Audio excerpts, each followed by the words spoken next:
With all due respect, only a reporter from the New York Times would ask a question like that, Sean. The president met with all. Yeah, let's talk about it. With all due respect, only a reporter from the New York Times would ask a question like that, Sean.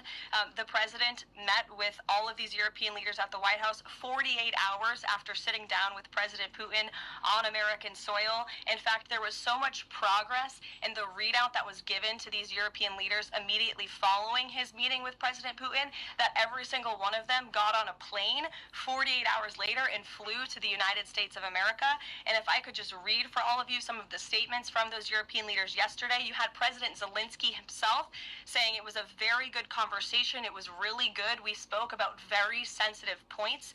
The Secretary General, Mark Rutte, it was the president, only because of the president, that this deadlock was broken, but with President Putin by starting a dialogue. So these leaders, who this war is in their backyard, are very grateful that the president took that call and that he was there to provide them with a readout of Russia's thinking on this, something that was not done by the previous administration at all. You know what works better than coffee for me in the morning? Listening to Caroline Leavitt talk gets me right up.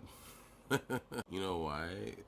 The level of indignance this chick has, even if it's like untrue stuff, is amazing. It's like eye-openingly amazing to me.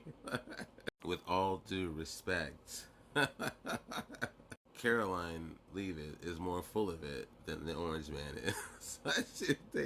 They got their money's worth for her. I'm sure she knows that. Okay, so I want to say one thing first. The reason why those European leaders came to the White House was because Zelensky wanted them to. That was one of his conditions upon him being there.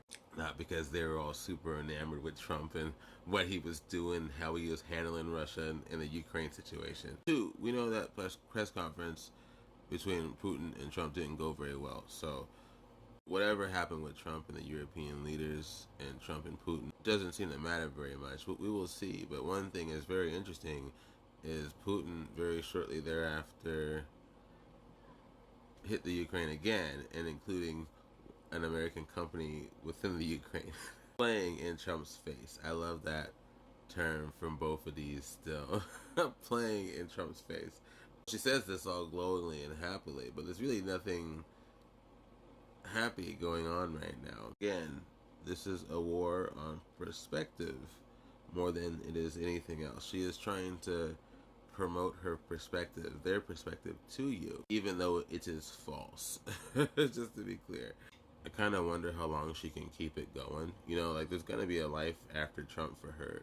I wonder if she realizes that people will look at her differently after this. They will not trust her. I don't know if she cares. But seriously, whether you are for Trump or against him, one thing's for sure is she's just saying exactly what he tells her to say. And a lot of what we've seen her say has been untrue. Therefore, her social currency, our trust in this being, is no longer there. I don't think I've ever trusted her in the first place, but I definitely don't now. I'd shake my finger at her, I'd tell her to stop it, but she seems to take such glee out of this job she's been paid for, so I'm thinking we just see what happens. I'm very curious to see like a Caroline Leavitt 10 years from now.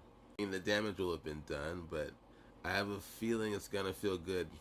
Don't worry, Caroline, I'm petty, I can wait. Oh, I'm excited. Okay, I'm done.